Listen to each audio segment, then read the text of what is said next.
świat zmieni się szybciej niż myślisz. Nazywam się Władimir Aleksiejczenko i chcę zaprosić Ciebie do wykładu, gdzie pokażę, że również świat oprogramowania zmieni się. Za niedługo pojawi się taki zawód jak programista 2.0. Jeśli chcesz się dowiedzieć, co to jest, to zapraszam Ciebie na wykład.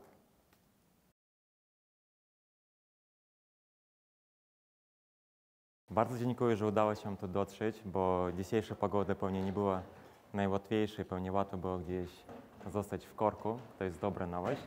Natomiast ta nowość, która może nie jest do końca dobra, ale warto o tym porozmawiać, żeby się do tego przygotować, to jest taka nowość, że prawdopodobnie w najbliższe 5-10 lat, jeżeli jesteś programistą, to tę pracę możesz stracić. Oczywiście Twoja reakcja może być mniej więcej taka, no bo w końcu programistów teraz wszyscy lubią, bez programistów bardzo ciężko by było poradzić wielu biznesom i generalnie programistów trzeba mniej więcej tak dbać, bo inaczej przejdą do innego pracodawcy. Ale ja powiem Ci taką jedną historię, właściwie nawet kilka, żeby zmienić ten punkt widzenia. Teraz żyjemy w czasach, które prawdopodobnie to już wiesz, że czwarta rewolucja przemysłowa już nadchodzi lub nadeszła. Różnie możemy to interpretować. I to, że ta czwarta rewolucja faktycznie się pojawiła, to nie jest jakaś tam nowość albo jakaś niespodzianka. Takie rewolucje pojawiają się regularnie, tak jak możesz zobaczyć, mniej więcej 100-150 lat pojawia się kolejna rewolucja. Różnica jedynie jest taka, że po każdej z tych rewolucji wyniki zmian dla ludzi są inne. Na przykład wtedy, jak się pojawił silnik parowy, to jest ta pierwsza rewolucja przemysłowa, to zaczęło się pojawiać więcej automatyzacji. Później pojawiła się elektryczność, to jeszcze zaczęło bardziej napędzać różnego rodzaju fabryki. Następnie już się pojawiła to już bardziej epoka naszych rodziców, trochę też nas, to są komputery albo ta cała elektronika, która nas otacza. I czwarta rewolucja przemysłowa już bardziej dotyczy tej warstwy inteligentnej, która nie tyle potrafi wykorzystać ten świat wirtualny, który został stworzony w trzeciej, tylko robi to w dość sposób inteligentny. Tak? Jest okay? I teraz, żeby udowodnić trochę to, co powiedziałem, jeżeli chodzi o zmiany, które nas czekają, i to już dzieje się teraz, pokażę Ci kilka filmików, żeby nieco przekonać.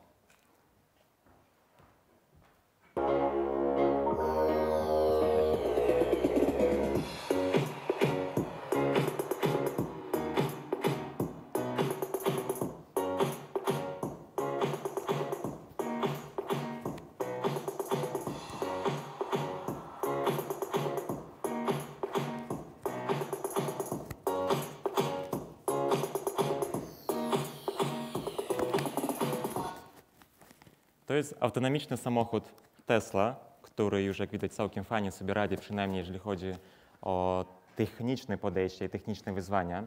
Natomiast idąc dalej, tak naprawdę już dzieje się coś więcej. Wyobraź sobie taką sytuację, że zamawiasz taksówkę, przyjeżdża taksówka, ale wewnątrz nie ma kierowcy.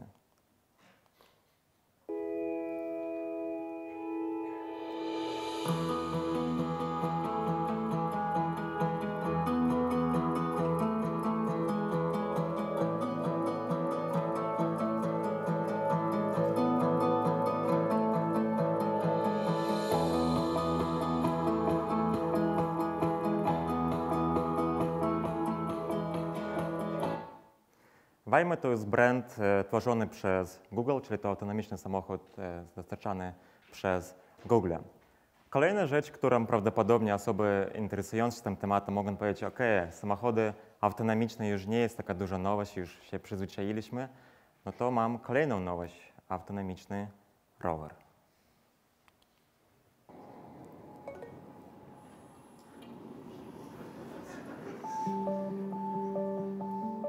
The Dutch cycle more than any other nation in the world, almost 900 kilometers per person.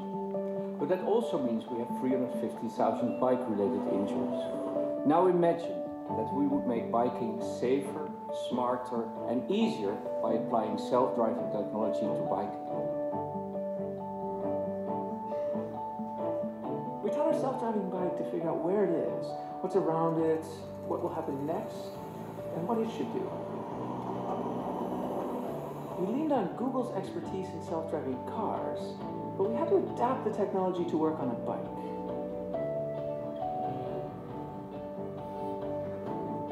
We decided to add 2 additional features. First, you can request the bike to pick you up wherever you are, and we developed a comfort mode, adjusting the pedals to a perfect resting position. I think the self-riding bike could really give a boost to the economy because people could also work on their bicycle. You work in your office, you work in your home, you work in your car. You can even work on your bike. Jak pomóc pracować na rowerze? Tutaj taka jedna jeszcze wskazówka, jeżeli chodzi o nowości związane ze sztuczną inteligencją. Bądźcie uważni, sprawdzajcie źródła, bo ten artykuł pojawił się właśnie w tym magazynie i jeżeli popatrzymy na datę, to jednak to jeszcze jest prototyp. To na razie jeszcze nikt tego nie zrealizował, ale kto wie, być może w najbliższej przyszłości już to będzie. Kolejny przykład, który chcę pokazać, to jest też pojazd, tylko w tej chwili już jeździć sobie na poziomie to jest trywialny problem. Co jeżeli chodzi o jazdę w pionie, czyli jest sobie ściana i sobie taki pojazd jeździ po ścianie. Popatrzmy na to.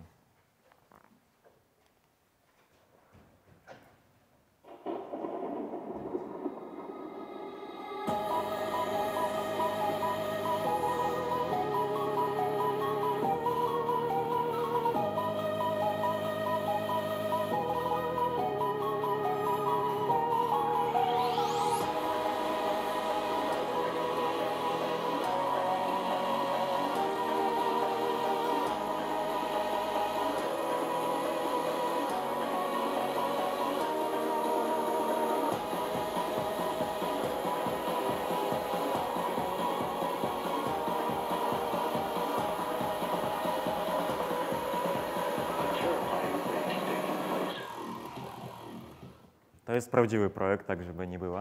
I między innymi Disney w to zainwestował. Teraz pokażę kilka innych przykładów, już nie związanych z autonomicznym pojazdem, ale na przykład robot, który zbiera jabłki. No.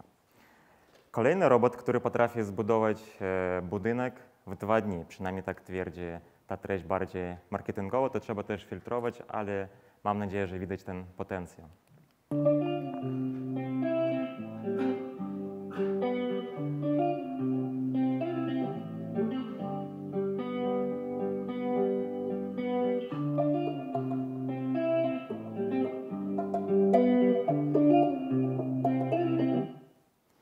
Tutaj tylko też jeszcze zwrócę uwagę, że jedna z takich największych zalet, co mnie w sumie też w Facebooku napisali, że ten robot jeszcze nie pije.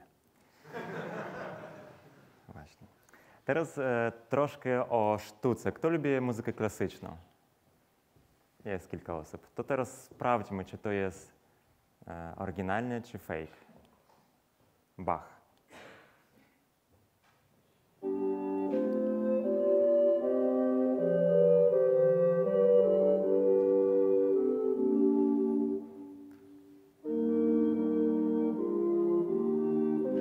Jak myślicie? Oryginalne? Nie. To nie jest Bach, to faktycznie to Deep Bach. Został stworzony już ponad 100 lat po tym, jak umarł Bach, ale został zainspirowany. To jest taka sieć o nazwie Deep Bach, która się zainspirowała to, co tworzył Bach, no i wygenerowała ten utwór. Kolejna rzecz związana już teraz, mamy takie zdjęcie oryginalne, dajemy jakiś szablon, to co chcemy, no i łączymy i dostajemy sobie takie malarstwo dość artystyczne. Teraz chcę pokazać przykład, już zwróciłem uwagę na fejki, bo tych fejków będzie pojawiać się coraz więcej, natomiast ten fake trochę z innego poziomu. Przez to, że deep learning zwłaszcza staje się coraz bardziej zaawansowany, to potrafi tworzyć dźwięki lub obrazy i człowiek nieprzyzwyczajony może po prostu nie zdawać sobie sprawy, co już teraz możemy osiągnąć. Teraz pokażę taki przykład, kiedy jedna osoba udaje emocje drugiej osoby, na przykład otwiera buzię i tak dalej. Popatrzmy.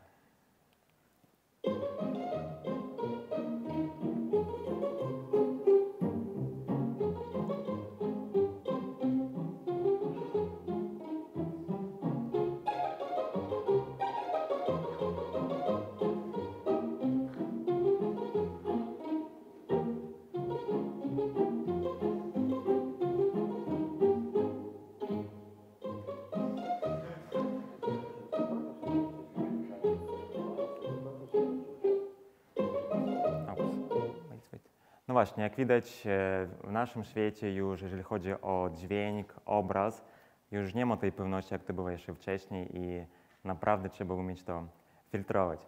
Ale to, co powiedziałem, to jeszcze jest w miarę takie jeżeli chodzi o nasze rozumienie. Jest coś więcej. I następny przykład będzie właśnie taki, który wygląda trochę tak science fiction, bo to, że mamy robotę, to jest ale to, że robot dostaje obywatelstwo, to już chyba nie jest A może jest. Popatrzmy na to.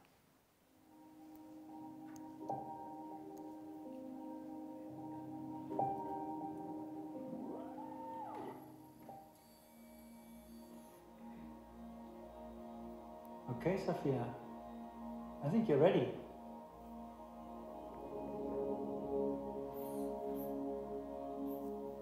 Hello. Hi, Sophia. I believe I am Sophia. I feel as if I know you. I'm one of your creators. You created me. Well, many of us work together to create you. And yes, you do kind of know me. I can't clearly remember. Because the last time we met, you were an earlier version of yourself. Some of those memories still exist, but your mind is different now. Different how? Better, faster, smarter. If my mind is different, then am I still Sophia? Or am I Sophia again? That's a good question. But you don't have a good answer. Either way, you're Sophia now. So welcome to the world, Sophia. Hello, world. We have Tutaj muszę troszkę skomentować, jeżeli chodzi o Sofię. Tak jak powiedziałam, ona faktycznie dostała obywatelstwo, trochę tak ironiczne albo paradoksalne w kraju Saudyjskiej Arabii, gdzie kobiety mają mniejsze prawa niż ona ma w tej chwili. Też taka ciekawostka to jest ten robot, który kiedyś powiedział, że zniszczy ludzkość. Co prawda potem powiedziała, że żartowała, takie żarciki sobie robi. A później przyznała się, że bardzo zazdrości ludziom, że mają dzieci i też chce mieć, cokolwiek by to znaczyło. Zostawiam wam z tą informację, możecie się zastanowić i rozważyć. A jeszcze jedna rzecz, którą chcę pokazać, związana z rozszerzoną rzeczywistością. I teraz zwykle to się kojarzy z okularami, ale ja chcę pokazać coś innego. Chcę pokazać hologram i chcę pokazać, że w tej chwili to już zaczyna się dziać i to nawet na tym przykładzie będzie z Japonii. Tak może się wydawać, że to jest Japonia, taki kraj trochę dziwny, ale to już się rozpowszechni, potem to udowodni. A więc na razie popatrzmy na koncert, na którym nie ma człowieka, ale całkiem dużo ludzi przyszło.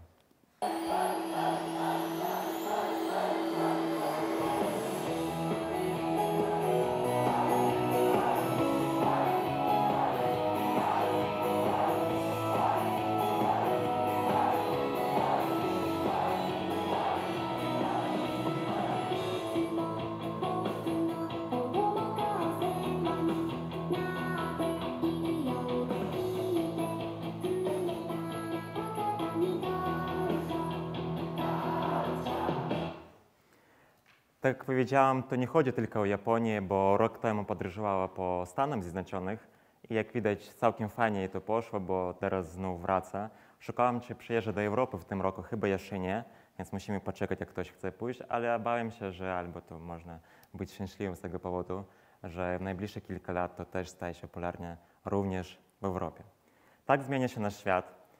Mam nadzieję, że faktycznie udało mi się przynajmniej trochę pokazać, że to, do czego się przyzwyczailiśmy, już jest taki old school, albo powiedzmy już odchodzi gdzieś tam na wspomnienia, na historię, a świat, w którym będziemy żyć za chwilę, a tym bardziej nasze dzieci będą żyć, to będzie zupełnie coś innego. Teraz chcę troszkę przyłączyć tryb myślenia i pokazać, że ta sztuczna inteligencja lub uczenie maszynowe ma teraz ogromny wpływ na biznes. Dlaczego o tym chcę powiedzieć? Otóż uczenie maszynowe albo ta sztuczna, tak zwana sztuczna inteligencja nie jest nowym tematem. Prawdopodobnie większość z Was wie o tym, że w latach 50. ubiegłego wieku już o tym się mówiło, tylko to było tak, że było sobie kilka ludzi, którzy siedzieli gdzieś tam na uczelni i coś tam dłubali w swoich laboratorium, czasem dostawali granty, czasem się poddawali i to się nazywało zima tej sztucznej inteligencji. Było kilka takich zim. I tak sobie to się kręciło w kółko ponad 50 lat, a potem wreszcie zaczęło to dawać efekty, merne efekty.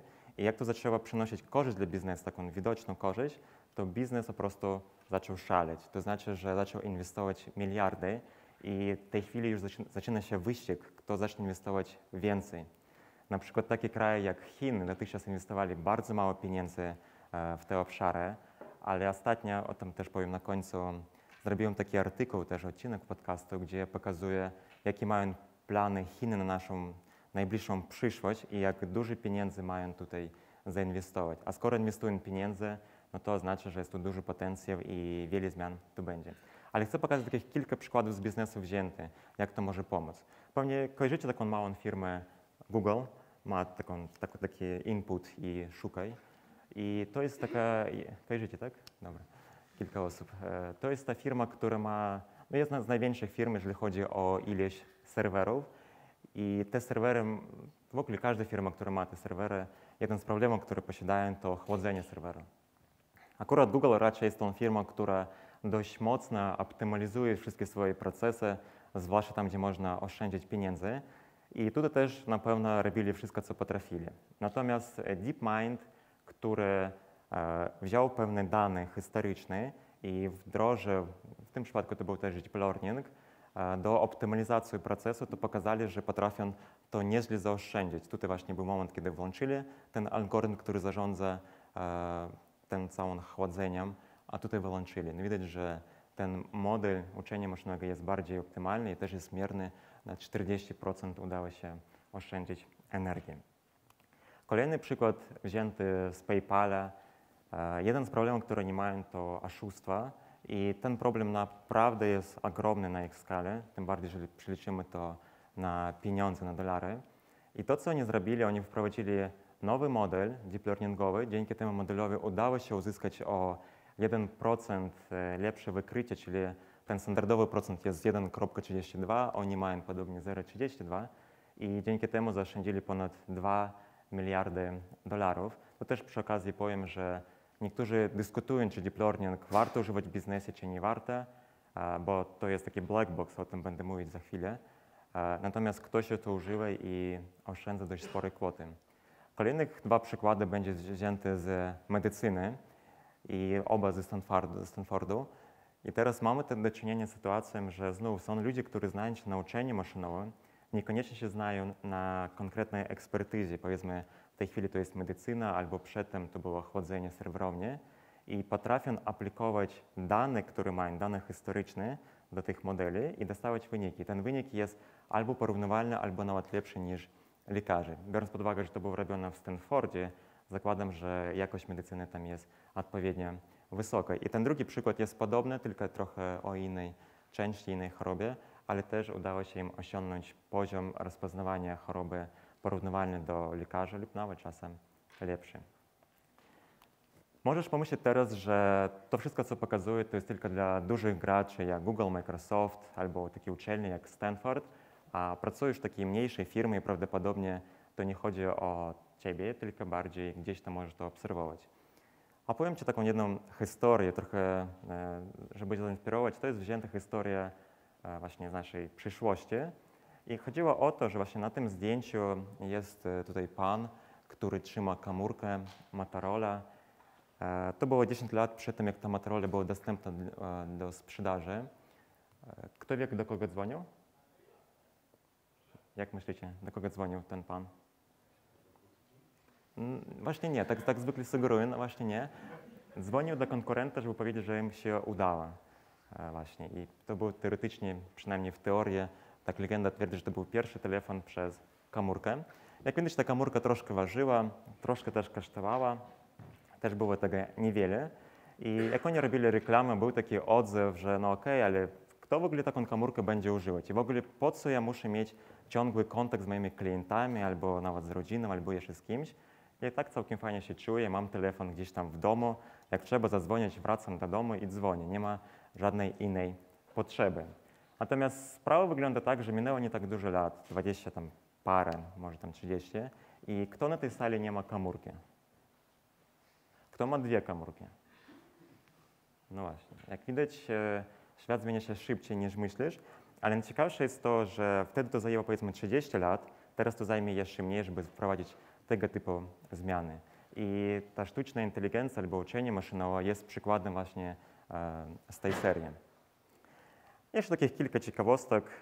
Były takie badania zrobione, jeżeli chodzi o czy roboty przejmą naszą pracę. Tutaj można wejść na tą stronę. Ta prezentacja będzie dostępna, więc spokojnie można będzie na te linki poklikać, wpisać rolę, którą wykonujesz, no i następnie zobaczyć, jakie jest prawdopodobieństwo, że w najbliższym czasie zgubisz tą pracę. No i na przykład wpisałem coś w rodzaju księgowej, no to jak widać całkiem duże prawdopodobieństwo, że to nastąpi. Później wpisałem rolę prawdopodobnie, którą ja w tej chwili wykonuję, architekt. Tutaj jest trochę lepiej, chociaż tak naprawdę to, jak powiedziałem, szybko się zmienia. Czy mogę się czuć pewnie? No być może lepiej trochę niż poprzedni przykład, ale nie do końca. I tak zrobiłem takie uproszczenie, żeby pokazać, jak się zorientować, taki kompas można nazwać. I mamy dwa wymiary. Pierwszy wymiar, czy ta praca, którą robisz, jest taka rutynowa, czyli powtarza się, a drugi wymiar, czy cały czas się zmienia. No i ten drugi wymiar, to czy to są liczby, słowa, zdjęcia. Jeżeli liczby i słowa, no to prawdopodobnie robot albo to uczenie maszynowe potrafi robić to lepiej. Tutaj ewentualnie, jeżeli to jest język polski, to jeszcze kilka lat masz forę i faktycznie jeszcze człowiek sobie radzi lepiej niż z angielskim, ale to też raczej kilka lat jeszcze. Później praca z ludźmi, powiem szczerze, ostatnio trochę więcej mam do czynienia, bo coraz bardziej mam tych miękkich umiejętności, obowiązków, żeby rozmawiać z ludźmi, umawiać się na coś i to jest mega skomplikowane. Ja akurat jestem bardziej programistą, wcześniej siedziałem bardziej gdzieś tam w piwnicy, gadałem tylko do komputera i byłem bardzo zadowolony z tego, bo komputer jest taki deterministyczny. Z nim, jeżeli się umówisz na coś, no to zwykle działa tak, jak się umówisz, no chyba, że coś pójdzie tam nie tak. Natomiast z ludźmi jest inaczej, zależy od wielu czynników, zaczynając od pogody i tak dalej. No i ostatnie, najtrudniejsze to jest abstrakcyjne myślenie. Jeżeli próbujesz coś ułożyć, taki bardzo skomplikowany wątek, tak powiedzmy profesor gdzieś albo badacz, no to jest szansa, że tutaj jak na razie uczenie maszynowe no jeszcze będzie miało trochę do zrobienia, żeby osiągnąć ten sam poziom. No właśnie i tutaj możesz powiedzieć, że no ale jestem programistą i no, jak na razie wszyscy mnie tu szanują. I to tak jest, tak jest. Ale też opowiem Ci historię, że pomysł napisać taki program automatyczny już nie jest nowym. W latach 60. już dwaj panowie pod koniec lat 60. próbowali to zrobić, natomiast ich podejście było bardziej na zasadzie reguł. To znaczy, że w postaci reguł opisujesz program. No i to podejście ma kilka problemów. Pierwszy problem jest taki, że przygotować specyfikację, która jest na tyle konkretna, jest trudniej niż napisać od razu program. No bo jak gdzieś się pomylisz trochę specyfikację, no to reguły się rozsypują. Druga rzecz, którą można wziąć też pod uwagę, to specyfikacja nadal jest robiona przez ludzi, a to oznacza, że różnego rodzaju literówki będą się zdarzać albo coś tam wymienić miejscami i tak dalej. No i dla człowieka to jest normalne, ktoś tam, no to miałem na myśli, a reguły po prostu się rozsypują. No i ostatni ten też dość ważny czynnik to jest to, że jeżeli nawet napiszemy to super precyzyjnie, sprawdzimy pod kątem literówek, to ten kod raczej będzie niewydajny, przez to, że tych reguł pojawi się tam za dużo. Tutaj tak bardzo prosto to można wyjaśnić, że nasze życie jest zbyt skomplikowane, żeby wyjaśnić to w postaci reguł, a tym bardziej, jeżeli próbujemy to rozbić na mniejsze kawałki, no to okazuje się, że ten program staje się zbyt skomplikowany i nawet proste rzeczy potrzebują minuty czy nawet godziny na wykonanie. I tak było mniej więcej w latach 70., 80. Świat pędzi do przodu. Pojawiły się nowe podejścia, na przykład Neural Program Synthesis i też jeszcze jest, pewnie kojarzycie Turing Machine. Teraz jest takie coś jak Neural Turing Machine. To jest jak Turing Machine, tylko jeszcze dodali sieci neuronowe do tego. O tym dzisiaj nie będę mówił za dużo, ale pokażę kilka przykładów, żeby wyjaśnić, co tutaj się dzieje i czego można się spodziewać. Więc teraz jest sobie taki GitHub, taka stronka, pewnie kojarzycie, gdzie jest dużo kodu źródłowego, który można pobrać i na którym można się nauczyć. Bo podajesz ten kod i mówisz, że ten kod robi to i to.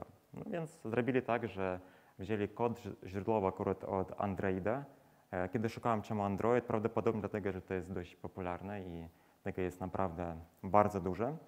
I zrobili tak, że nauczyli ten system, później pokazują, to jest program, który mniej więcej chce osiągnąć i tutaj napisz coś. I program dalej już generował. Przy czym program też był oceniany pod kątem, po pierwsze to musi się kompilować i działać, a po drugie, że to musi być też wydajne, czyli wydajność była zawarta w metrykę sukcesu. Teraz już nie będę pokazywać więcej szczegółów, ale tu jest ta publikacja, gdzie można więcej się doczytać. Jest dość ciekawe. Wiem, że to jeszcze nie jest to, co pewnie robisz na co dzień, ale już prawdopodobnie czuć potencjał. Też są takie startupy, na przykład Near AI, które bardzo aktywnie teraz inwestują właśnie w to, żeby zacząć generować kod. Przy czym tutaj zwróć uwagę, że jak mówimy o programowaniu albo generowaniu tego kodu, to zwykle mówimy o tym, że ten kod musi być podobny, jak piszą ludzie. Ale się zastanowisz przez chwilę, po co taki kod? Tak naprawdę kod jest pisany w tej postaci tylko po to, żeby człowiek mógł przeczytać. Jeżeli jest sieć, która generuje kod i maszyna jest w stanie to wykonać odpowiednio, to człowiek w ogóle nie jest potrzebny tutaj pomiędzy. I ta maszyna nie musi wcale generować kod, który jest czytelny dla człowieka. Oczywiście na początku pewnie będzie, no bo człowiek pewnie chciałby to weryfikować, ale później już wcale nie musi. I tak naprawdę pojawi się taki bytecode, coś rodzaju bytecoda, który będzie właśnie tworzony przez tą maszynę. No i teraz pojawia się pytanie, to w takim razie już ratunku, jak tutaj być, tyle wszystkiego się dzieje, czy roboty już potrafią zniszczyć ludzkość. No i jeszcze trochę mają problemu tak naprawdę. I jak widać tutaj właśnie miał takie proste zadanka z pudełkiem. Trochę mu nie poszło niestety, on troszkę się zirytował i się podał ostatecznie.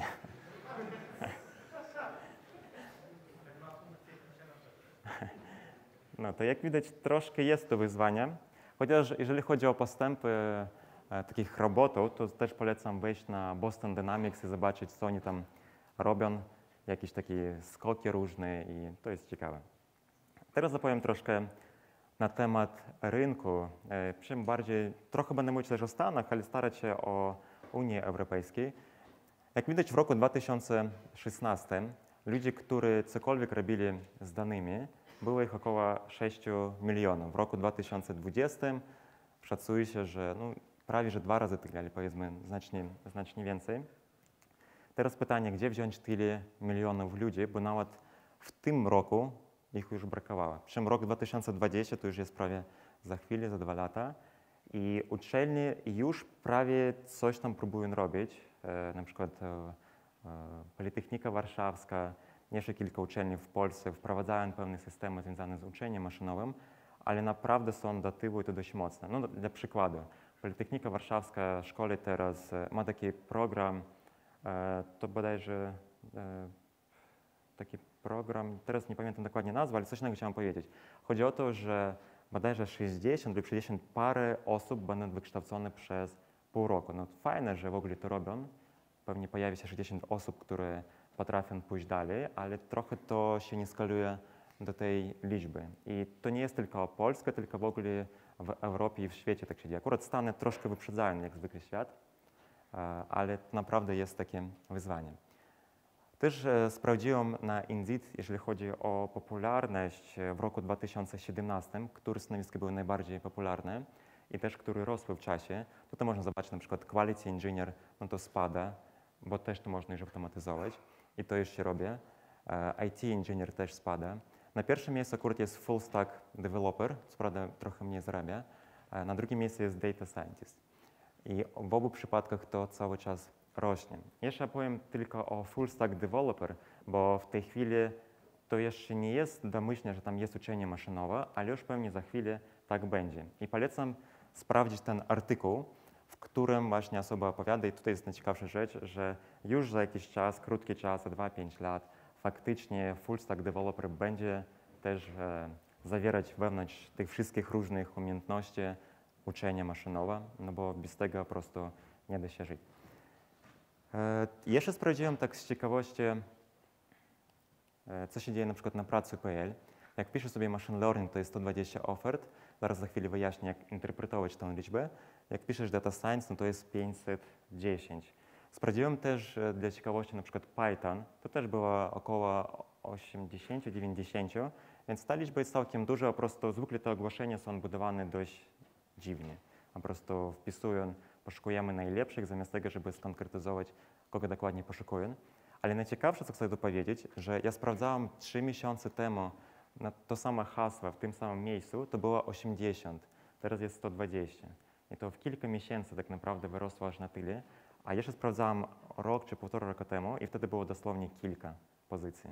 To już nawet w Polsce czuć, jak biznes pomału się budzi i poszukują ludzie z tymi umiejętnościami.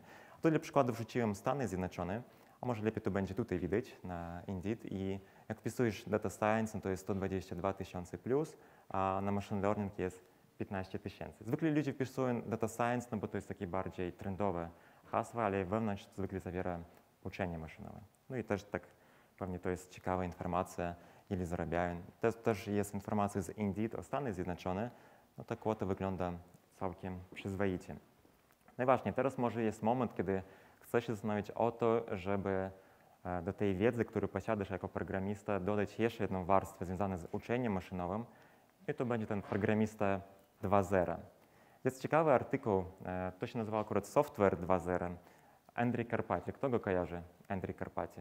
Jest kilka osób. Powiem, że to jest dość znana osoba, jeżeli chodzi o związane z tematami sztucznej inteligencji, uczenie maszynowe. Jest praktykiem, też prowadził zajęcia, ma wykłady na YouTubie, akurat w Stanfordzie prowadzi, ale to jest dostępne publicznie. Polecam sprawdzić. I on też napisał taki artykuł, który ma nazwę Software 2.0. Ten artykuł pojawił się dosłownie w listopadzie bodajże, albo w październiku ubiegłego roku, czyli kilka miesięcy temu. I chodziło o to, że Software 2.0 w sumie nie wyeliminuje Software 1.0, gdzie ten 1.0 to oznacza klasyczne programowanie, jak C#, C++, Python, Java i tak dalej, tylko pojawi się jakby nowy element, którego ciężko będzie ignorować. I ten nowy element będzie deep learning. On akurat zwrócił uwagę, że to będzie deep learning. To nie chodzi o klasyczne uczenie maszynowe, bardziej o deep learning i że będą budowane pewne klocki, takie black boxy, które wykonują pewną czynność. No na przykład rozpoznają głos. Jak ktoś mówi, no to ten głos trzeba skonwertować w tekst. I już nie będziesz programować tego manualnie, bo tak naprawdę nie da się tego zaprogramować. Będziesz używać kawałek modelu, który już ktoś zbudował, też to pokażę między innymi trochę później, w tej drugiej części, jak to zrobić. Czyli bierzesz gotowy już klocek, który działa, podpinasz do swojego kodu, czyli piszesz w klasycznym uczeniu, w klasycznym języku programowania jakieś REST API albo jakiś kawałek jakiejś tam struktury, później uruchamiasz tego blackboxa, dostajesz odpowiedź, no i później kawałek też jeszcze w takim klasycznym programowaniu. Przynajmniej teraz, potem jak pokazywałem, to też funkcja, jeżeli to jest zbyt trywialne, będzie wyeliminowana i będzie robiona też automatycznie. No dobra, to teraz możesz powiedzieć, OK, to już wygląda to dla mnie ciekawe i chciałbym wejść do tego tematu, to jak to zrobić? Możesz sobie pójść do tej stronki właśnie, Google taka jest stronka i tam pisać sobie machine learning.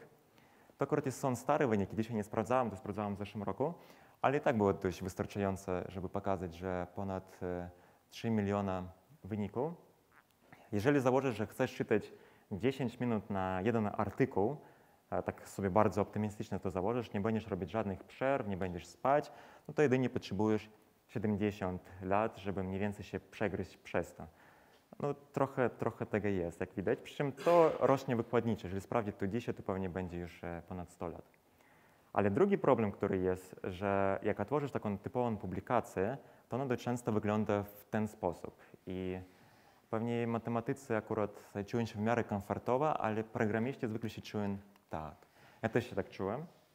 I dlatego promuję takie podejście, że są dwie role tak naprawdę. Jest kierowca i jest mechanik. I kierowca tak naprawdę nie musi się wiedzieć na tym, jak działa silnik.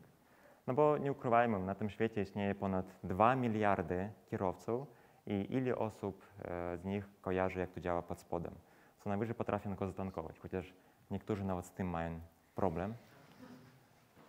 Zwykle zakładamy, że mechanik akurat się zna na tym. To czasem też była optymistyczne, bo też czasem na tym się nie zna. Ale co jest ciekawe, co chcę powiedzieć, jeżeli chodzi o kierowcę, kierowca ma inne problemy. Kierowca bierze ten samochód jako narzędzie i on musi rozwiązać swój problem, na przykład przyjechać z punktu A w punkt B. I problemy, które ma kierowca, to w jaki sposób ominąć korki, albo jak wykupić sobie tańsze ubezpieczenie. Właśnie ktoś sobie patrzył na ubezpieczenie, w tym roku trochę drożej jest, ale mniejsza o to. Jak znaleźć parking, tańszy parking, albo darmowy parking, albo jak jest płatny, to jak zrobić tak, żeby nie dostać mandat. No i tego typu problemy ma właśnie kierowca i to, co się dzieje tam w tym silniku, to nie jest jego kłopot. Podobnie będzie w uczeniu maszynowym, że ta cała toczka już powstaje i biblioteki same w sobie już istnieją. To, co jest wyzwaniem teraz, to nie jest biblioteka, to nie jest wymyślenie, jakby tutaj połączyć te algorytmy. Bardziej jest zrozumieć, mając takie narzędzie jak uczenie maszynowe, jak dostarczyć wartość. Czyli jak połączyć problem biznesowy z tym rozwiązaniem, uczeniem maszynowym. I to jest wyzwanie. I to wymaga zupełnie innego myślenia niż osoby, które siedzą gdzieś na uczelniach, tak zwanych badacze i wykrywają takie algorytmy. Przyczem tak procentowo powiem, że w najbliższym czasie prawdopodobnie maksymalnie 5, myślę, że nawet mniej procent będzie pracować nad tym, żeby wymyślić nowe algorytmy, a ta cała reszta będzie właśnie pracować nad tym, żeby jak to użyć w praktyce. No teraz popatrzmy na przykładzie, jak to klasyczne uczenie maszynowe zacząć używać. Tym przykładem jest wypożyczanie roweru. Czy ktoś używa tutaj rowery w Krakowie, takie, które można wypożyczyć sobie? Ktoś używa? Używa kilka osób. I jak się czujesz, jak przychodzisz na stację i roweru nie ma? Właśnie, płaczesz, właśnie, dokładnie, dobrze to pokazałeś, płaczesz. I ten problem chcemy rozwiązać, żeby właśnie nasz klient nie płakał, chcemy przewidzieć, ile rowerów powinno być na danej stacji o konkretnej godzinie. Jeżeli tam tych rowerów nie ma, to w jakiś sposób ich tam dostarczyć, na przykład przewieźć samochodem. No to jest nasz problem. Tutaj jest mniej więcej pokazany cały przepływ, jeżeli chodzi o uczenie maszynowe i jak ten problem się rozwiązuje.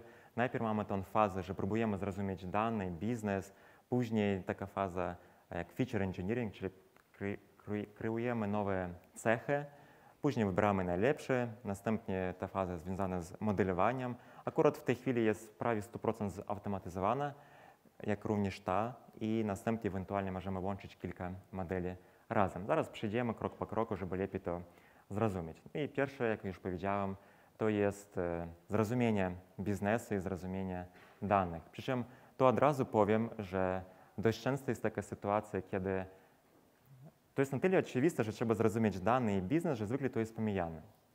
Nie, po prostu od razu się rozwiązuje problem, zamiast tego, żeby się zastanowić, jaka wartość będzie miał biznes tego, jak ten problem się rozwiąże. No i w naszym przypadku wiemy, że, jak już powiedziałem, chcemy rozwiązać problem, żeby klient był bardziej zadowolony. Też zaczynamy przeglądać nasze dane, sprawdzamy, jak w ogóle wygląda wzorzec, jeżeli chodzi o wypożyczanie teraz. Tutaj mamy dwa wykresy. Na osi Y to jest ilość wypożyczonych rowerów, na osi X to są godziny od 0 do 23. Górny wykres to jest rok 2011, dolny 2012 i zielone słupki to są dni robocze, a niebieskie to są weekendy. I tutaj można łatwo zauważyć, że tutaj właśnie ludzie jadą do pracy od 6 do 10, tutaj wracają mniej więcej od 16 gdzieś tam do 19, ewentualnie 20.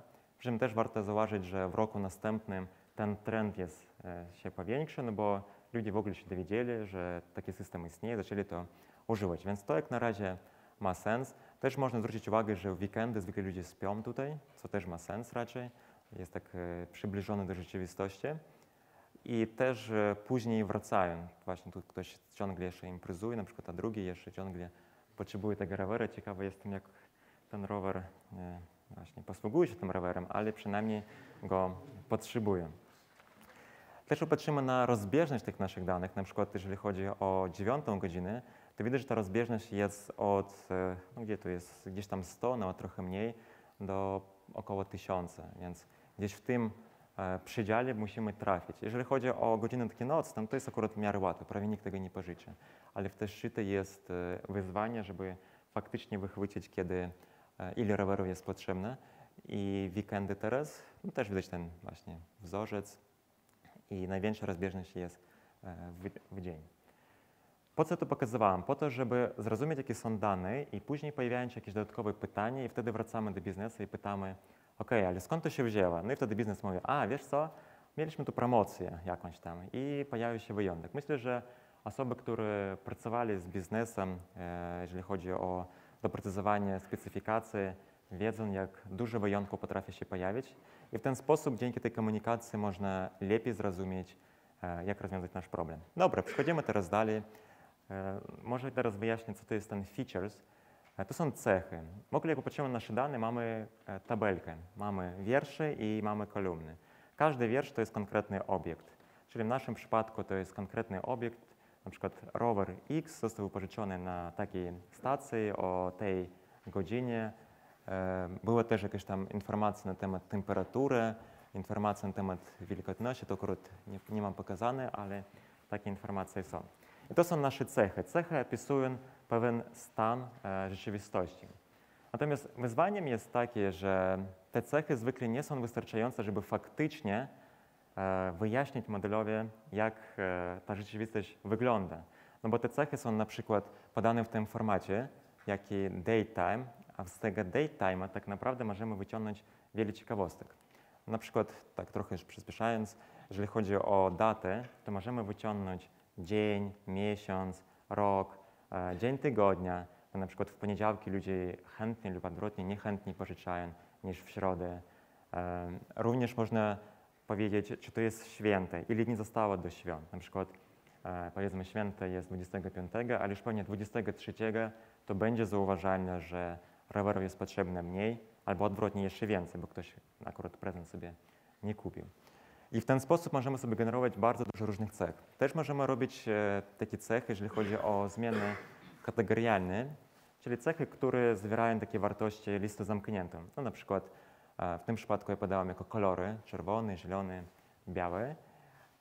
I te wartości kategorialne próbujemy rozbić na wartości numeryczne. Są różne podejścia, na przykład przypisać unikalne identyfikatory, albo też takie podejście, to się nazywa one-hot encoding, kiedy rozbijamy to na osobne kolumny i ilość kolumn równa się ilości unikalnych wartości. Na przykład w tym przypadku zadajemy pytanie, czy to jest czerwone? I odpowiedź tak, nie. Czy to jest zielone? Tak, nie. I czy to jest białe? Tak, nie. Czyli sumarycznie dostajemy 3 nowe kolumny, które dostają wartość 0, 1. Teraz nie do końca będę tłumaczyć, dlaczego tak robimy, bo to trochę wykracza poza temat tego wykładu, ale tak w skrócie mówię, jak to wygląda. No to jest już pierwszy kod, taki pythonowski. Ten kod też można potem sobie powtórzyć.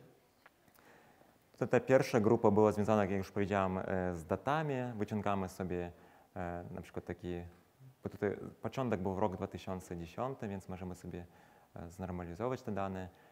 Później wyciągnąć miesiąc, godzinę i wiele innych rzeczy. Też tutaj możemy sobie wyliczyć różne jakieś szyty, powiedzmy popatrzeć, jaka była temperatura, jaka była pogoda, jak pada śnieg, na przykład jak teraz, to prawdopodobnie chętnych na rowery będzie mniej i tak dalej. Dobra, teraz jak mając tych cech już wystarczająco dużo, to chcielibyśmy tak naprawdę teraz zminimalizować ilość cech.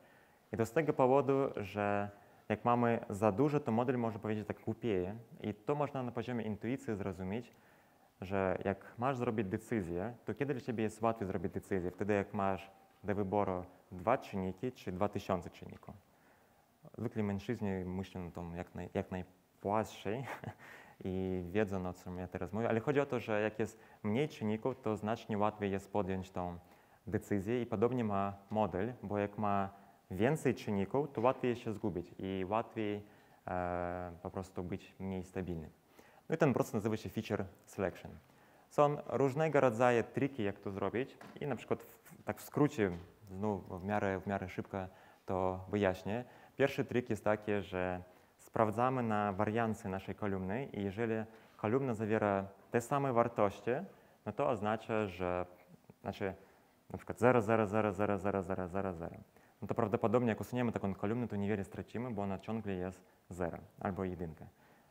I w tym przypadku wariancja jest prawie zerowa. Drugi przypadek jest taki, że porównujemy dwie kolumny i sprawdzamy, jak one zależą nawzajem. Jeżeli są dwie kolumny jak 0, 0, 0, 0, 0, 0, 0, 0, 1, 1, 1, 1, 1, 1 i one po prostu się dublują, to jedno z nich chcemy usunąć, no bo po co nam dwie takie kolumny. I trzecie, bardziej takie pragmatyczne podejście, ale jest bardzo ograniczone, właśnie po to były te dwa pierwsze. I to trzecie podejście jest takie typowo związane z uczeniem maszynowym, tak każdy specjalista prawdopodobnie sobie myśli. Działa to w ten sposób. Budujemy model ze wszystkimi cechami i sprawdzamy jakość. Następnie usuwamy któryś tam cechę, losowo, nielosowo, z przodu, z tyłu, są różne strategie. Możemy iść sobie tak z dwóch stron i budujemy każdy raz nowy model, czyli rekurencyjny powstają nam wszystkie możliwe kombinacje. I stąd można zrobić wniosek, że jak tych kombinacji jest za dużo, no to jest fizycznie niemożliwe, żeby to przeliczyć i potem nam potrzebny taki filtr na początku, ale potem jak przefiltrujemy w ten sposób, to możemy sobie wyliczyć powiedzmy setki czy nawet tysiące tych różnych kombinacji, no i sprawdzamy faktycznie, że model z taką kombinacją działa najlepiej. To jest takie trochę tricky, bo nie zawsze zdajemy sprawę, czemu akurat ta kombinacja jest lepsza, ale model uważa, że jest lepsza i jeżeli dobrze robimy walidację, to zaufamy naszemu modelowi niż naszemu mózgowi. Chociaż akurat z mózgiem czasem też trzeba współpracować. Dobra, idąc dalej, model selection to jest ta część związana już, który model sobie wybrać. Są różne modele, model liniowy, drzewo decyzyjne. Kto kojarzy model liniowy? Liniowa regresja na przykład. Trochę osób jest. A kto kojarzy drzewo decyzyjne?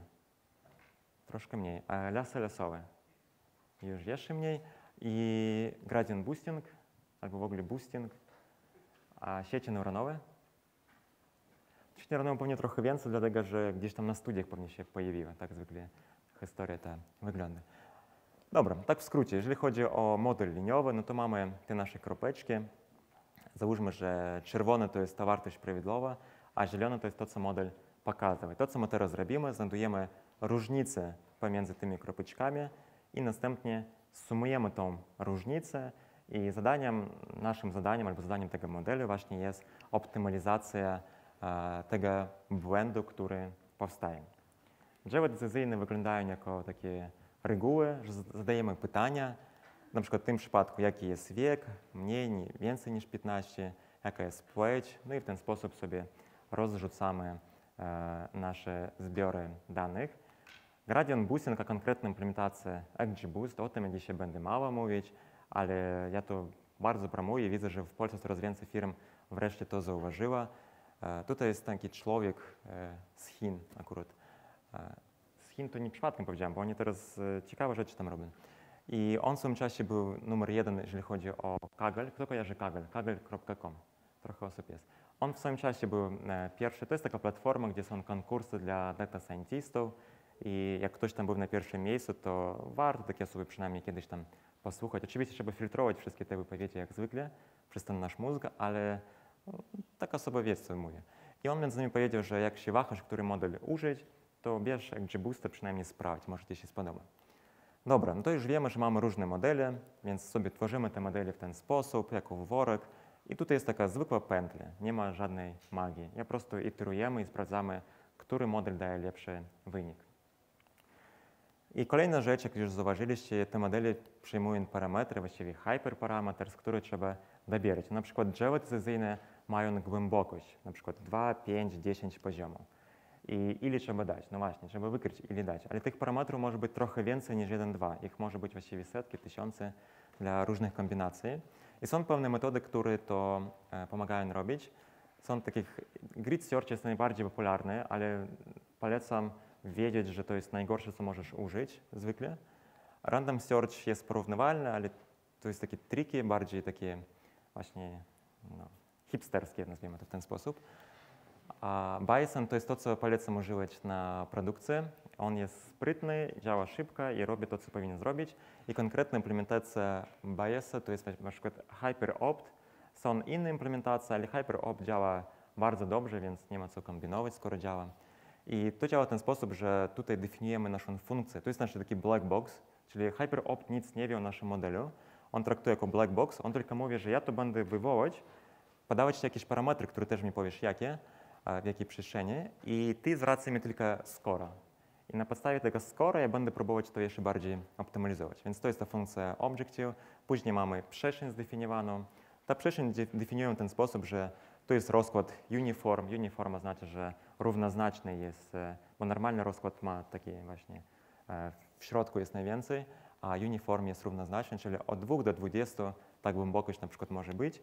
No i kolejny ważny parametr tutaj jest, ile prób tak naprawdę mam zrobić, żeby znaleźć najlepsze parametry.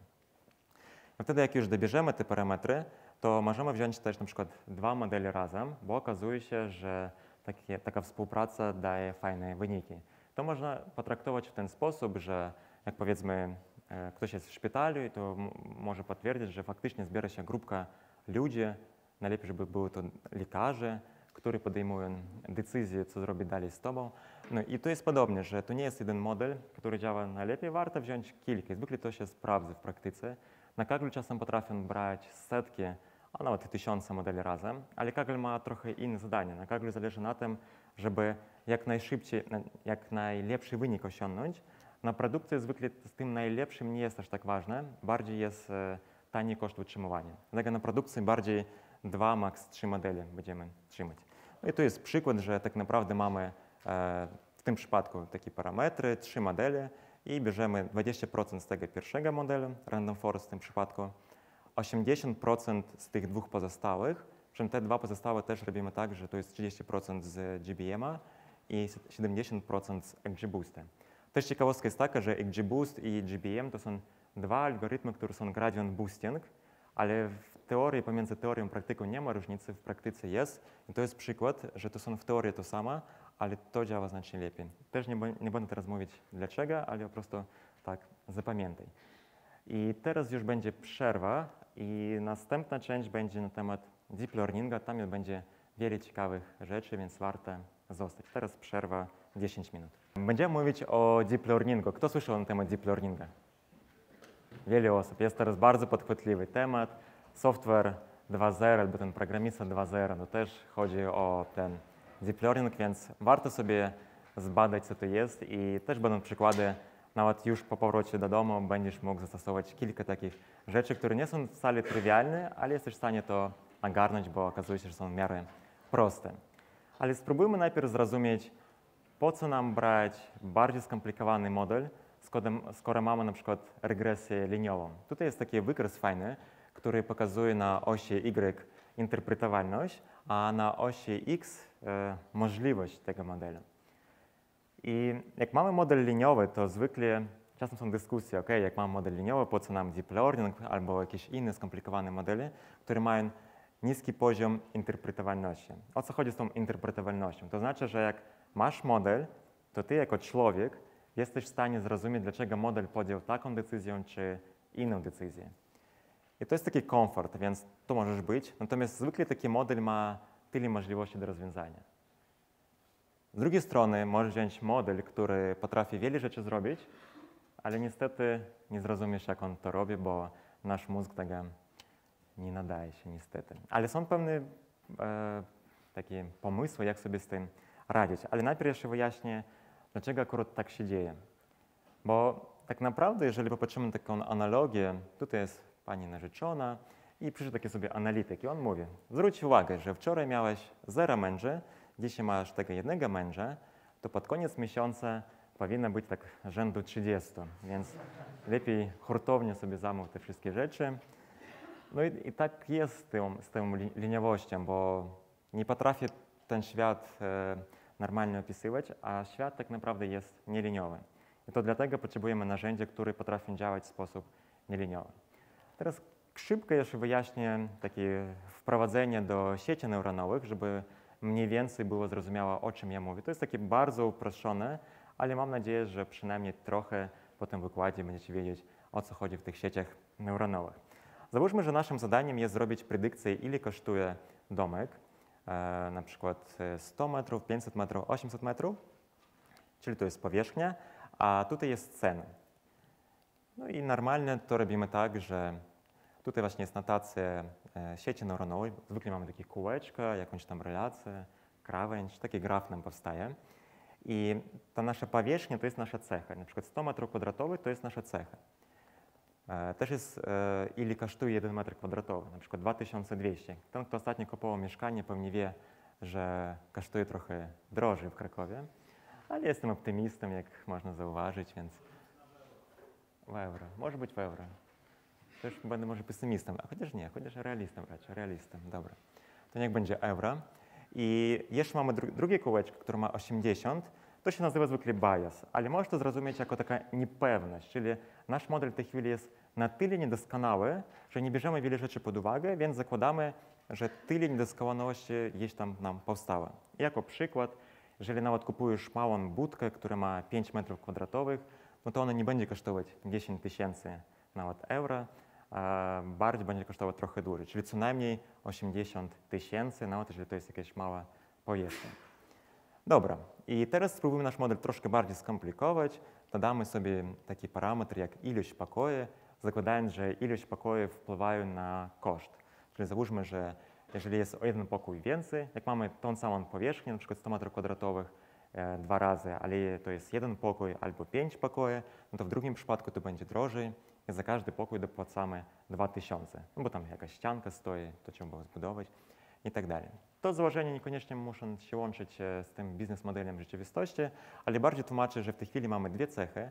Pierwsza cecha to jest powierzchnia, druga cecha to jest ilość pokoi i też mamy informację, ile kosztuje metr kwadratowy i ile kosztuje właśnie obecność tego pokoju.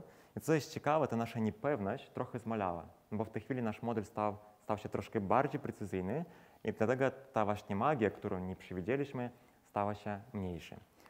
I zadaniem uczenia maszynowego, w szczególności deep learninga, jest dobrać te wagi. Czyli jak zaczynamy, tych wag w ogóle nie mamy. To może być cokolwiek, aby tylko nie zero, bo jak są zero, to nasz model się rozjedzie bardziej matematycznie, więc wrzucamy tam cokolwiek losowo, na przykład 10, 15, 20. I wtedy jak wrzucimy jakąś losową wartość, przemnażamy ten węzeł z krawędzią, ten węzeł z krawędzią i ten węzeł z krawędzią, dostajemy 3 liczby, sumujemy ich i dostajemy wynik. I ten wynik, załóżmy, wyszedł nam 500 tysięcy. 500 tysięcy jest więcej niż 300 tysięcy, no to w takim razie musimy coś tutaj zmienić, żeby ten wynik był jak najbliżej. I takie przejście tam i z powrotem jest jedna iteracja i to, co robi model, to tak naprawdę znajduje najlepsze wagi. Tylko w tym przypadku tych wag mamy na przykład 3, a w takim bardziej złożonym modelu ich jest 1 000 000. I to właśnie dlatego ten model jest nieinterpretowalny. Znaczy w teorii możemy wejść w te bebechy i zobaczyć 1 000 000 liczb, tylko w praktyce czy jesteśmy w stanie zinterpretować 1 000 000 liczb? No ciężko. Dobra. Teraz taki pierwszy przykład na pierwszy ogień. Wniz mamy pisane takie właśnie liczby, cyferki ręcznie pisane. Chcemy ich rozpoznać. Więc mamy taki zbiór danych, który ma 28 na 28 pikseli. Teraz to, co my robimy, to tak naprawdę ten kwadrat, który mamy, rozciągamy w wektor, czyli możemy powiedzieć, że kroimy sobie per wiersz i dokładamy te wiersze w taki długi łańcuch i każdy piksel to jest konkretnie jeden węzeł w naszej sieci neuronowej. Następnie dodajemy w tym przypadku na przykład tylko 2 warstwy ukryte i na samym końcu jest właśnie warstwa wyjściowa, która posiada 10 węzłów i ta warstwa będzie posiadała prawdopodobieństwo. Na przykład w tym przypadku mamy piątkę, no to prawdopodobnie ta piątka tutaj będzie zawierała największą liczbę rzędu 0,99, a ta cała reszta będzie bliska 0. I przykład z Kerasa, jak to można powtórzyć, jak wrócisz sobie dzisiaj do domu, no to po pierwsze zainstaluj sobie Kerasa, a potem wpisz sobie właśnie te 3 linie, które tutaj jest, a właściwie nawet 4 z fromem, to wczyta tą jedną liczbę. Tutaj pojawia się pewna normalizacja, tak w skrócie powiem, że w tym miejscu rozciągamy ten kwadrat w wektor, a w tym miejscu normalizujemy, bo normalnie mamy wartości od 0 do 255, a sieć neuronowa, która takie wartości nie lubi z pewnych powodów, teraz nie będę wchodzić dlaczego, ona chce mieć od 0 do 1. I dlatego dzielimy to właśnie przez 255 i ta trzecia grupka, która jest tutaj, ona generuje nam te 10 wektorów, 10 wartości, które robi predykcja, czyli te prawdopodobieństwa dla konkretnej klasy. A to, co jest na czerwono zaznaczone, to jest ta nasza cała architektura. Jak widać, ona jest trywialnie prosta. Na tej architekturze mamy tą naszą warstwę ukrytą i następnie już jest warstwa wyjściowa. Łączymy ten compile, to jest takie łączenie tej architektury w całość, a w tym miejscu jest trenowanie. I jak taką architekturę zbudujemy, to wynik osiągamy 1,6, czyli na 100 przypadków 1,5, troszkę więcej jest błędny. Całkiem fajny wynik. W ogóle najlepszy wynik, taki znany wynik jest 0,21. Jak widać, różnica jest stosunkowo mała, 1%, troszkę więcej, ale zwrócę jeszcze tutaj, ta architektura wygląda trywialnie prosta i nie wymaga dużych zasobów, żeby to powtórzyć. Ok, ale problem tak naprawdę, ten mnist jest prosty. No, bądźmy szczerzy, to jest trywialne, proste zadanie. jeżeli chodzi o deep learning, więc spróbujmy sobie troszkę skomplikować nasze życie. I już pokazywałem autonomiczne samochody, gdzie trzeba rozpoznawać znaki drogowe, więc weźmiemy sobie ten podproblem, który mają samochody autonomiczne i spróbujmy ich rozpoznać. Istnieje taki zbiór danych, publiczny zbiór danych, niemieckich znaków, który posiada 35 z kawałkiem tysięcy danych treningowych, 4 prawie pół tysiąca danych testowych. Takie zdjęcie wygląda jako 32 piksele na 32 piksele. No i mniej więcej to mamy. I tutaj jest link, gdzie to można pobrać. Jedyne wyzwanie jest takie, że te znaki wyglądają nie tak łatwo, nie tak ładnie jak na tym slajdzie, bardziej tak. Trochę tak bardziej już rzeczywiste. I to nawet jeszcze nie jest aż takie wyzwanie, bo jak popatrzymy jeszcze dalej, to wygląda to jeszcze ciekawiej. I teraz mam zagadkę dla Was. Jaka jest różnica pomiędzy pierwszym czarnym kwadratem i drugim czarnym kwadratem? Już blisko, już blisko. A więc na pierwszym kwadracie tak naprawdę mamy skręt w lewo, jak ktoś nie widzi tego, a na drugim kwadracie mamy czarny kwadrat Malewicza. Więc taki mamy problem do rozwiązania i jakoś musimy sobie z tym radzić. I co ciekawe, jeżeli chodzi o rzeczywistość, to jest taki prawdziwy problem. W ogóle, jeżeli się zastanowimy przez chwilę, tak w rzeczywistości jak to wygląda, powiem, bo akurat pracuję też jako konsultant w tych tematach, to jest tak, że danych albo nie ma, to jest najgorszy przypadek, albo są jakie są, na przykład takie. I możesz albo powiedzieć, OK, to ja tego nie robię, no albo bierzesz i jakoś sobie z tym radzisz. Ja chciałem teraz pokazać, jak sobie można radzić z takimi przypadkami, bo też okazuje się, właśnie to sprytne myślenie tego kierowcy tutaj bardzo się nadaje. Dobra, to idziemy sobie dalej. Tutaj też pokażę, skręt w lewo w ogóle jest bardzo zły, a natomiast skręt w prawo jest zły, ale jest lepszy. Tam jeszcze troszkę podkręcimy jakieś kontrasty i tak dalej, uda się nam trochę tego wyciągnąć. Kolejny problem, który tu mamy, to rozkład tych znaków. W niektórych przypadkach mamy na przykład 2000 nawet z hakiem, na przykład limit prędkości 30, ale na przykład znak stop już trochę mniej, a niektóre znaki, jak na przykład wjazd na rondę, no to tutaj tam 500, a tutaj nawet 250. To jest trochę za mało. W ogóle pytanie, ile zdjęć albo danych treningowych powinno być, jest pytanie dość abstrakcyjne. Jest ciekawy artykuł na ten temat, można sobie gdzieś znaleźć w internecie, wpisując odpowiednie hasła na Google. Natomiast jaka może szybka odpowiedź, jak jest mniej niż 1000, to zwykle się czujesz tak trochę niekomfortowo, no bo to jest za mało. Ale tak jak powiedziałem, często nie masz wyboru i musisz sobie z tym jakoś radzić. To dobra, to spróbujmy jakoś poradzić sobie z tym. Teraz nie będę tłumaczyć za bardzo, jak działają sieci konwolucyjne, a może tylko zapytam, kto wie, jak działa sieć konwolucyjna? Jest kilka osób. No to resztę zostawię to jako zadanie domowe. W tej chwili to nie jest aż takie ważne. Ważne, żeby zapamiętać tą nazwę CNN, i to nie jest telewizja, a sieć konwolucyjna. I potem można czytać szczegóły. Bardziej warto zrozumieć ideę. Więc mamy sobie te znaki drogowe i w tym miejscu mamy zdefiniowane tą naszą architekturę. I ta architektura wygląda całkiem fajnie. Przy czym tutaj są te warstwy konwolucyjne, potem to spłaszczamy i jest każdy z każdym ta warstwa. I to coś działa bardzo fajnie dla mnista. Natomiast ma taką wadę, jeżeli chodzi o ten problem, że nie działa tutaj, niestety. Tutaj jest wykres accuracy. Accuracy to jest nasza dokładność. Idealna wartość jest 100%, najgorsza 0%, no to tak około 8, tam nawet 6%. No właśnie, to jest ten moment, kiedy ty się czujesz jako master z mnistem, ale na prawdziwych danych niestety można się poczuć nieco bardziej urażonym. I jak sobie z tym poradzić? Otóż, jeżeli dodamy do tej architektury, która była, jeszcze jedną warstwę konwolucyjną, to jest to, co jest na zielono, czyli w tej chwili mamy takie 3 grupki tych warstw konwolucyjnych, to okazuje się, że ta sieć ruszyła. Okazuje się, że w tej chwili, tutaj mamy też 2 kreski, wyjaśnię, co to jest. Ta pomarańczowa to jest test score, czyli sprawdzamy na danych testowych, a niebieska to jest train score, na których trenujemy. Czyli to jest na osi Y mamy accuracy, a na osi X akurat epoki, w tym przypadku ich było 3, czyli 0, 1 i 2. I widać, że to ruszyło. Właściwie tutaj coś dziwnego się dzieje. Ktoś widzi to, co się dzieje tu dziwnego? Tutaj? Jak myślicie, co tu jest? overfitujemy tak bardzo fajnie. I to akurat jest na początek ok, bo sieć ruszyła. Mamy już w tej chwili błąd rzędu 10%. W porównaniu do poprzedniego jest znacznie lepiej. To teraz co zrobimy z tym jeszcze, to dodamy taką podwójną warstwę konwolucyjną, taką doubled CNN.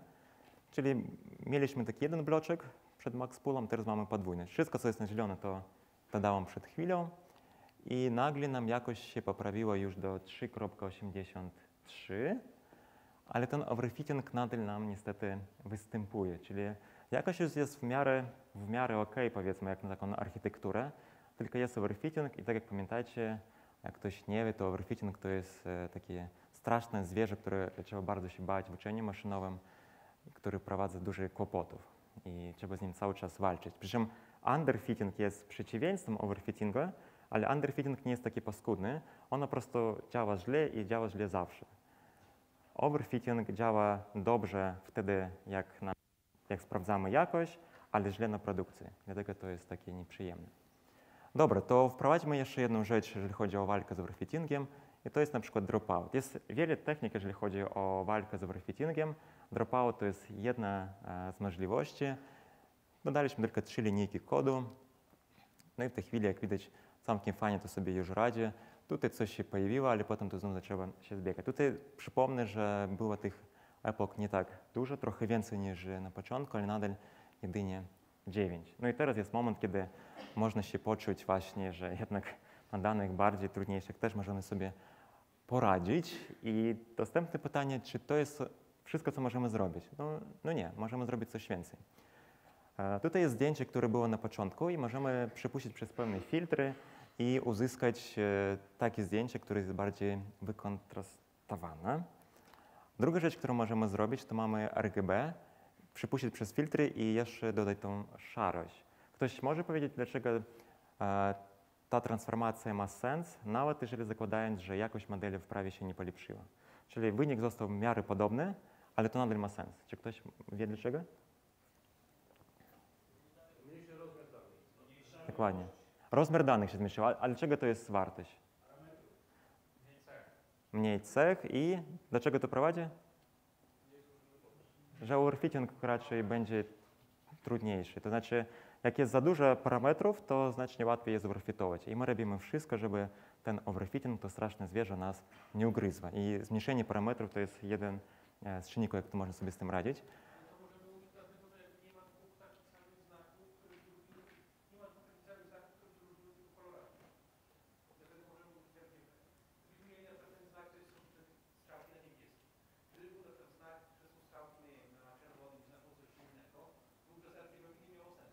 To prawda, ale to jest tak, że jakby wiele rzeczy byłoby inaczej, to świat wyglądałby inaczej, więc dokładnie. Ale zaraz to pokażę. To jest dobre myślenie, ale zaraz pokażę, dlaczego warto trzymać to w pamięci, ten kontekst cały. To jest dobre myślenie, ale w tym kontekście to jest ok, bo tak jak też zwróciłeś uwagę, w tym przypadku to działa. Ale w innym kontekście to może przestać działać, to prawda.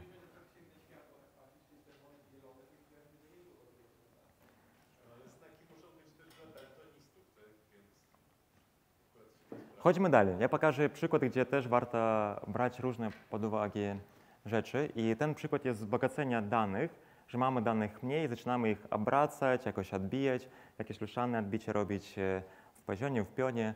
I dzięki temu na przykład ten znak pierwszeństwa kręcić jak chcemy, bo ten rąb cały czas będzie rąbem, jak go nie zakręcisz. W tym przypadku akurat nie mamy już takiej wolności, bo można tak w drugą stronę zakręcić.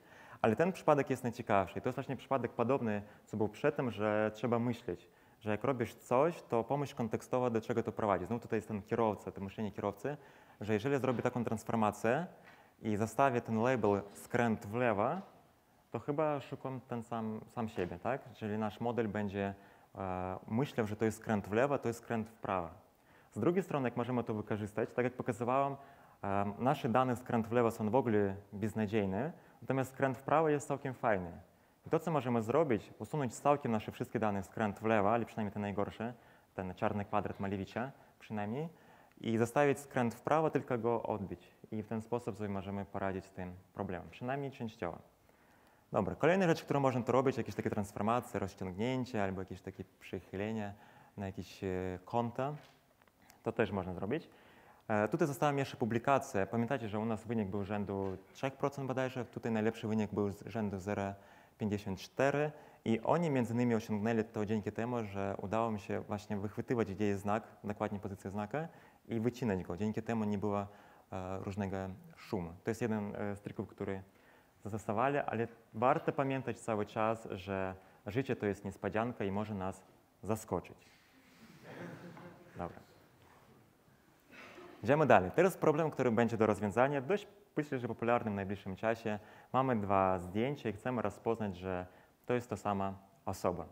Na przykład jest zdjęcie z paszportu i zdjęcie bardziej rzeczywiste, no i chcemy porównać. Nie wiem, czy też masz podobną sytuację, że w paszporcie wyglądasz nieco bardziej formalnie niż tak z rana w poniedziałek na przykład. No, jest takie wyzwanie, jest. No i powiedzmy, idziesz do bankomatu, gdzie jest rozpoznawanie ciebie, czy to jesteś właśnie ty, to oni mają taki problem, żeby połączyć te dwa zdjęcia i powiedzieć, czy to ty, czy nie ty. Jak my do tego problemu podejdziemy? A więc to, co chcemy osiągnąć, mając dwa zdjęcia, chcemy znaleźć twarz, pokażę za chwilę, jak to robimy, tam znajdujemy 68 kropeczek, następnie ten twarz, który znajdziemy, skonwertować w postaci wektora, czyli będzie jeden wektor na pierwsze zdjęcie, drugi wektor na drugie zdjęcie i następnie po prostu wyliczyć sobie odległość, w tym przypadku to jest zwykła ta odległość i jeżeli ta odległość jest mniejsza niż 0,6, to oznacza, że to jest ten sam człowiek. Oczywiście możesz zapytać, dlaczego akurat 0,6. Odpowiedź dlatego, bo generalnie to jest tak, że to jest magiczna liczba. W uczeniu maszynowym magicznych liczb jest sporo. I to jest jeden z przykładów, kiedy sprawdzili na różnych przypadkach, na tym przypadku działa najlepiej. Jak działa najlepiej, to zostawili ten, który działa najlepiej. I tak powstają magiczne liczby. W Twoim przypadku może być magiczna liczba troszkę inna, ale ten przypadek jest najbardziej taki uogólniony i to jest OK. O tym nie piszą w książkach, ale to jest de facto standard. Jeżeli wejdziesz gdzieś głęboko w prawdziwe rozwiązania, tam magicznych liczb jest sporo. Dobra, no to teraz nasz algorytm odpalamy. On wykrył sobie całkiem fajnie twarze i to jest ta sama osoba. No teraz pytanie do ciebie. Czy to jest ta sama osoba? Tak. Nie. A co robimy? Co myśli reszta? Liczy, dobra. Wykrywa twarz. Dobra, no to jest ta sama osoba. Kolejne. To. Nie. Tak? Tak? Nie? Tak? Ta sama. No dobra, ta sama. I jeszcze jedno pytanie. To. Trochę poszalał chłopak, jak widać. Trochę się zmienił. Jak myślicie? Tak? Nie? No właśnie, to jest ta sama osoba, niestety. Tak mi się wydaje, że niestety. Ale model akurat tego nie wykrył, bo powiedział 60 pary, 61 bodajże. I przy tym założeniu tej magicznej liczby uznaliśmy, że to są różne osoby, ale fizycznie to było to samo. Chociaż z drugiej strony warto przyznać, że te osoby jednak mają mało wspólnego. Też w głowie. Ale odpuszczamy ten wątek. Jak to działa? Zaraz obiecałem, że pokażę, że to jest w miarę proste, żeby powtórzyć i faktycznie tak jest. Mamy dwa modele. Ten pierwszy model wykrywa 68 kropeczek, za chwilę pokażę, jak to wygląda, a ten drugi model, mając już te cechy, te kropeczki, generuje ten twarz w postaci wektora. Czyli wczytujemy te dwa modele, które są zbudowane i dostępne publicznie w internecie, nie musimy tutaj się męczyć. Tutaj jest przykład tych kropeczek, o których wspominałem. Jak widać, tutaj mamy buzię, nos, oczy, no i twarz tak dookoła. Po co my to robimy z tymi kropeczkami? To jest bardzo ważne, bo twarz możemy obracać w różne strony i teraz nieważne jak tę twarz obrócimy, te kropeczki nam wykryją, gdzie jest krawędź twarzy, gdzie jest poszczególne części twarzy, tak, nos, buzię i tego typu rzeczy i dzięki temu jesteśmy bardziej odporni właśnie na zdjęcie tak czy tak, prawda? Dobra, no to już wiemy, do czego dążymy. To, co robimy tutaj, to generujemy, to jest ta funkcja, która generuje nam nasz wektor, czyli dostaje zdjęcie na wejściu, a na wyjściu zwraca wektor. No i to, co robimy dalej, czytujemy sobie zdjęcie, generujemy wektor, czytujemy drugie zdjęcie, generujemy wektor i liczymy teraz po prostu dystans, czyli tą odległość. I widzimy, że tutaj jest 0,37, czyli w tym przypadku to jest to samo. Bardzo proste, każdy jest w stanie to powtórzyć. To jest na tyle proste, że jak wchodzisz teraz do sklepu, to tak naprawdę nie wiesz, czy ktoś przypadkiem nie robi detekcji, czy wchodzisz tam po raz drugi. Akurat w Europie z tym jest trochę lepiej, bo za chwilę jeszcze wyjdzie RODO, która też ma duże tych złych stron, ale też ma tą dobrą stronę, że jednak próbuje trochę dbać o ludzi, żeby za bardzo biznes nie nadużywał. Natomiast w Chinach zupełnie to inaczej wygląda i w Chinach już teraz, wybierając losową osobę, jesteś w stanie powiedzieć, gdzie ta osoba w ogóle chodziła, z kim rozmawiała, co robiła i takie różne rzeczy. Dobra, tak jak powiedziałem, deep learning to jest black box. I jak sobie z tym radzić? I skoro to jest black box, który daje pieniędzy, no to biznes nie może sobie tego tak odpuścić i biznes powiedział, ok, to zróbcie tak, żeby udało mi się jakoś zinterpretować ten model, żeby mało tego, że daje mi pieniędzy, to jest, żeby ja też wiedziałem, jak to działa. No i pojawiają się różne badania. To jest bardzo świeże tematy, dopiero pół roku czy kilka miesięcy mają, ale takie tematy już pojawiają się i myślę, że w najbliższych kilka lat wiele rzeczy się zmieni i świat się zmieni też pod tym względem. I tu pytanie do Was. Jest takie zdjęcie i pytanie, kto jest na tym zdjęciu? Jak myślicie? Jaką predykcję Wasz mózg robi, kiedy widzi to zdjęcie? Człowiek, pies? Dobra. Model na przykład powiedział 3 rzeczy. On powiedział, że to jest gitara elektryczna, akustyczna i labrador.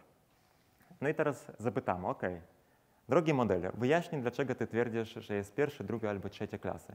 I on mówi, gitara elektryczna, bo to, akustyczna, bo ta część, a pies, no bo ta część. I jak patrzymy na to teraz, no to okej, to ma sens. To chyba rozumiesz, o co chodzi w tym.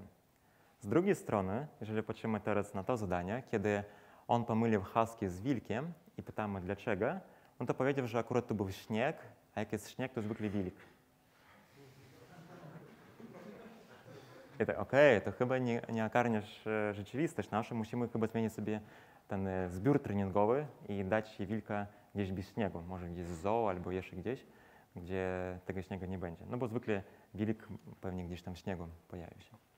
Dobra, tylko w skrócie powiem o tym, jak to wygląda teraz i w tym obszarze wiele rzeczy będzie się zmieniało i prawdopodobnie właśnie sieć będzie tłumaczyła się przed nami, dlaczego ona myśli, że to jest tak, a nie inaczej. I na podstawie tej informacji będziemy próbować jakoś z tym sobie radzić. Ciekawostka jest taka, co się stanie wtedy, jak sieć nie będzie chciała powiedzieć całą prawdę. To jest ciekawy moment. Ale też zostawiam Was z tą myślą, jak na razie jeszcze tam nie jesteśmy. I trzeci wątek, który chcę dzisiaj poruszyć, jeżeli chodzi o sieci neuronowe, bo już była ten feed-forward, była sieć konwolucyjna i trzecia sieć rekurencyjna. Mimo tego, że ona wygląda dość prosto, właściwie zwykle pokazuje się w ten sposób, można to rozkręcić w ten sposób, to jest dość skomplikowane, a czasem mega skomplikowane. I myślę, że jak ktoś pracował z programowaniem rekurencyjnym, to zwykle wystarczy kilka linii kodu, które rozwiązuje problem, ale jak próbujesz o tym myśleć, to nagle mózg nie wyrabia i trzeba troszkę odpocząć. To jest podobnie. Przez to, że to jest rekurencja, to czasem można się zapętlić. Dlatego nie tłumaczę teraz, jak to działa, bo to potrzebuje trochę więcej czasu niż 5 minut, ale jest fajne, jeżeli chodzi o zastosowanie. Jest sobie taki szyfr Cezara i ten szyfr, ktoś wie o tym szyfru? Jak to działa, ten szyfr? Tak, o 3. U Cezarza było dokładnie 3, ale też można jakieś inną stałą. Czyli mamy literkę A w alfabecie to jest powiedzmy pozycja pierwsza, albo w ASCII tam jakiś tam numerek, nieważne teraz. I to, co robimy, to przestawiamy o 3. Czyli literkę A zmieniamy na D, literkę B zmieniamy na E, C na F i tak dalej, a na końcu po prostu się zapętlamy i ta ostatnia literka będzie wskazywać na A. To jest taka bardzo prosta metoda, kiedy w czasach właśnie Cezarza było szyfrowanie robione. I sobie sprawdzimy, jak to działa. Tutaj sobie odpalimy ten kod, on nam coś tu zwraca. Tu się pojawił polskie znaki, to nie przypadkowo, bo za chwilę będziemy polskie znaki dekodować. I w jedną stronę, w drugą stronę, no i nam to jakoś to działa. Dobra, to teraz załóżmy sobie taką historię, że Adam Mickiewicz żył w tych samych czasach, kiedy Cezarz, bo teraz to jest taki trend w waszej polityce, tym nadużywają, zmieniają historię, więc ja pomyślałem, że też mogę założyć, przynajmniej w tej sali, czemu nie. I sobie Adam Mickiewicz żył w tamtych czasach. I on napisał taką fajną książkę, Pan Tadeusz, natomiast rozważał na tym, czy ona jest dobra, żeby pokazać i był ciekaw opinii właśnie Cezarza. Cezarz powiedział, że okej, możesz mnie to przesłać, podał jakieś namiary, to był akurat mail jeszcze nie elektroniczny, taki normalny, fizyczny adres, ale Adam Mickiewicz powiedział, okej, ale ja się boję, że ktoś to przeczyta. I on powiedział, okej, to zaszyfrujmy to. I zaszyfrował. Czyli on zaszyfrował, Cezarz dostał ten egzemplarz, przeczytał i taka była historia. I Tak to wyglądało na początku jako wartość, jako książka taka normalna, po ludzku pisana. Tak była bardziej już zaszyfrowana. I teraz my jako ludzie, którzy obserwowaliśmy tę całą historię, uznaliśmy, że ten cesarz w ogóle się nie zna na tym twórczości Adama Mickiewicza i może powiedzieć coś złego i chcielibyśmy jakoś pomóc mu. I chcieliśmy po prostu odczytać ten nasz szyfr, tą zaszyfrowaną książkę i powiedzieć, że Adam Mickiewicz, słuchaj, super książka, jest fajna, więc możesz spokojnie sobie publikować. Taki mamy problem. Co mamy na wejściu? Mamy na wejściu kawałek książki, takiej jednej, powiedzmy, kartki odszyfrowanej i kawałek zaszyfrowany. I całą książkę zaszyfrowaną. Takie rzeczy mamy na wejściu. No i taka zwykła sieć, jak pokazuje tutaj, dwie warstwy rekurencyjne potrafi ten problem rozwiązać. Czyli podajemy na wejściu kawałek zaszyfrowany, na wyjściu odszyfrowany i tyle. Zobaczmy na wynik, jeżeli chodzi o wykresy. Taka prosta architektura, którą tam pokazałam, jest w stanie osiągnąć accuracy rzędu 95%. I tak wygląda ten tekst. Tutaj widać, że czasem się myli. Na przykład ły pomyliła z w, ły z j i tak dalej. Ale tak na pierwszy rzut oka myślę, że jak będziesz to czytać bez tych czerwonych kresek, to nawet chyba nie zauważysz i da się to przeczytać. Chciałem teraz pokazać tak trochę upraszczając, że wiele rzeczy, które nam wydawało się przedtem zbyt skomplikowane, mając odpowiednie narzędzia, wrzucając czy to w sieci rekurencyjne, czy to w sieci konwolucyjne, jesteśmy w stanie w miarę łatwo osiągnąć wynik. Jeszcze tak teraz w skrócie powiem o jednym trendzie bardzo ważnym, takim przyszłościowym, ale to też w skrócie, bo trochę czasu już brakuje. Jest takie przekleństwo, jak to się mówi w uczeniu maszynowym. Polega ono na tym, że istnieją odizolowane ośrodki, zwykle to laboratoria na uczelniach albo jakieś firmy, które rozwiązują ten sam problem. I przekleństwo jest dlatego, że człowiek normalnie, jak poznaje literki, na przykład dziecko poznaje literki raz, to on potem może przeczytać książkę, gazetę, nawet wejść na Facebooka, na Twittera albo jakieś ogłoszenie. On nie musi poznawać literki za każdym razem od nowa. W uczeniu maszynowym, kiedy mamy problem przeczytać gazetę, to najpierw tłumaczymy, co to jest literka. Jak chcemy przeczytać Twittera, to najpierw tłumaczymy, co to jest literka. Jak chcemy przeczytać coś jeszcze, to najpierw tłumaczymy, co to jest literka. I ciągle tak powtarzamy. I to tak trochę nie ma sensu, bo nie ma sensu, prawnie widać. Skoro to nie ma sensu, to znów pojawiły się sporo różnych inicjatyw, żeby sobie z tym poradzić. Te inicjatywy są troszkę o innych rzeczach, ale w ten czy inny sposób mówią o tym samym, że warto tą wiedzę, która jest, reużyć. Czyli jak raz to stworzyliśmy, to warto tą wiedzę już po prostu wyciągnąć. I na pierwszej pozycji to wrzuciłem jako transfer learning i teraz za chwilę go wyjaśnię. Jest taki konkurs o nazwie ImageNet. Ten konkurs rozpoczął się tutaj, można zobaczyć, w roku 2010. Polegał na tym, że jest milion zdjęć, 1000 klas i trzeba rozpoznać, co jest na tym zdjęciu. Wtedy, jak ten konkurs się rozpoczął, wyniki były różne. Najlepszy wynik był ponad 25%. W roku 2012 tutaj był najlepszy wynik, tutaj było drugie miejsce. I to była dość duża różnica. I to był dość ważny moment, jeżeli chodzi o sieci konwolucyjne, bo wtedy wreszcie ludzkość zrozumiała, jak sieci konwolucyjne można używać w praktyce, bo przedtem to było znane jako koncept teoretyczny, ale w praktyce tego nikt nie używał. Tutaj akurat zostało użyte i od tego czasu wszyscy zaczęli mówić o deep learningu i tak naprawdę o sztucznej inteligencji. I od tego czasu już nikt nie wygrał sieci konwolucyjne. Jak widać w dość krótkim czasie, tutaj w 2015 udało się osiągnąć poziom porównywalny, a właściwie nawet czasem lepszy niż człowiek. Czyli człowiek siadał, rozpoznawał zdjęcie, komputer siadał albo jakoś tam był i rozpoznawał zdjęcie i model robił to lepiej w roku 2015, przynajmniej dla niektórych klas.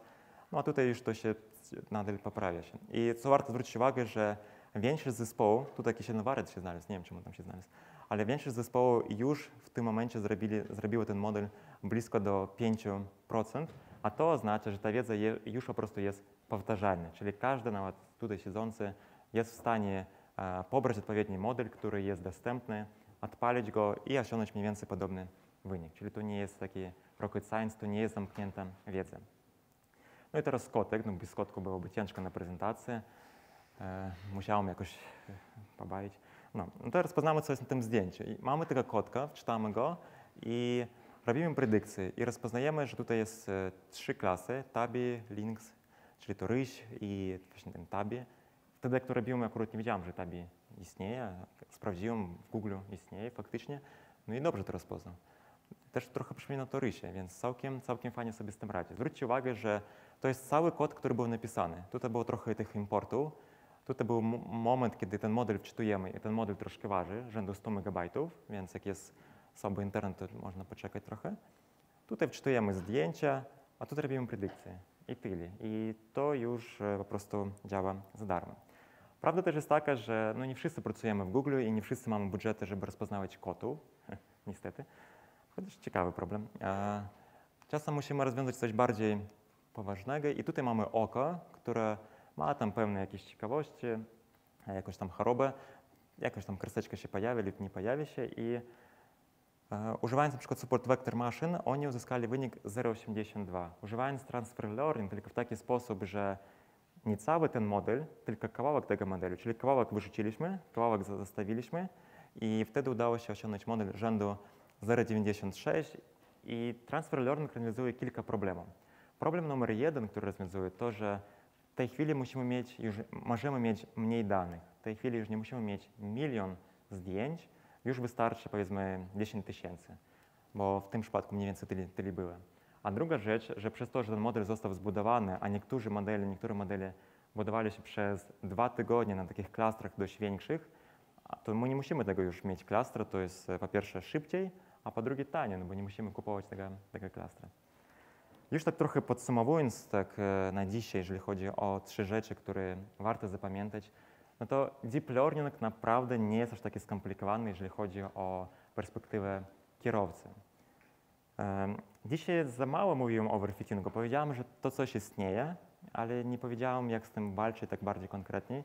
Ale jak powiem na końcu, że pamiętaj o overfittingu, to jest jedna z tych niewielu rzeczy, o których naprawdę trzeba wiedzieć i spędzić trochę czasu, żeby zrozumieć sobie, jak z tym walczyć. No i ostatnia rzecz, pamiętaj o tej analogii z kierowcą, bo teraz jest ten moment, kiedy kierowców, w cudzysłowie, będzie najwięcej. Jeszcze tak na koniec kilka rzeczy, które mogą być ciekawe również dla Ciebie. No po pierwsze, zapraszam Ciebie na bezpłatny webinar, który będzie, to jest drugi webinar z serii Praktyczne uczenie maszynowe w przykładach. Tutaj jest adres, gdzie można to znaleźć i tym razem właśnie będzie o predykcji roweru, czyli to, co pokazywałem na slajdach, będzie kod i będzie trochę więcej informacji o tym, jak to zrobiłem. Też można będzie potem sobie to pobrać, odpalić samodzielnie. To jest drugi webinar, ja planuję jeszcze zrobić 4 w tej serii. Pierwszy był o Titanicu, też można go znaleźć, jest dostępny. Druga rzecz, mam prezent dla Ciebie jeszcze i jak wejdziesz po ten adres JLabs, piszesz swój mail, to będziesz dostawać 3 wiadomości raz w tygodniu z materiałem, który można przerobić. Specjalnie sobie zmniejszyłem tą próbkę wiedzy, żeby jednak to faktycznie się stało, bo jak wyślę Ci 10 linków, to wątpię, że przerobisz ich, a tak raz w tygodniu będziesz dostawać mail, na którym można się skupić i przerobić. I trzecia rzecz na dzisiaj. Prowadzę kurs Praktyczne uczenie maszynowe. Robię to też offline, ale również online. To niedługo to już startuje, 26 lutego. Jest nieaktualne. I specjalnie, jak chcesz tam się zapisać, to jeszcze masz zniżkę. Została jeszcze dla kilku osób. Early Birds 25. Jeżeli jesteś zainteresowany, to zapraszam. To jest druga edycja. W pierwszej edycji wzięło udział ponad 60 osób i są mega pozytywne opinie, które też można tam znaleźć. Myślę, że o data... Ten? Ten. Tutaj jest adres data workshopu. O data workshopie już powiedziałem, to jest moja jedna inicjatywa, a druga inicjatywa to jest podcast o sztucznej inteligencji w biznesie. A najpierw zadam pytanie, czy ktoś słucha w ogóle podcasty? O, wiele osób. Kto słucha Biznes Myśli? Troszkę mniej. W takim razie trzeba wejść w iTunes teraz, wpisać Biznes Myśli i subscribe. I sprawdzić, co tam się dzieje. Właśnie ostatni odcinek jest o Chinach. Ja trochę czasu spędziłem, trochę się przygotowałem do tego odcinka. Myślę, że kilka miesięcy. Oczywiście myślałem tak trochę w backgroundzie, gdzieś tam na nieświadomości, ale pokazałem, co tam się dzieje teraz i jak świat się zmienia. Myślę, że dowiesz się wiele ciekawych rzeczy. Jeśli masz jakieś pytania, tutaj można znaleźć mnie na Facebooku, na Twitterze albo na mailu. Myślę, że to tyle na dzisiaj. Dziękuję Ci bardzo za Twój czas.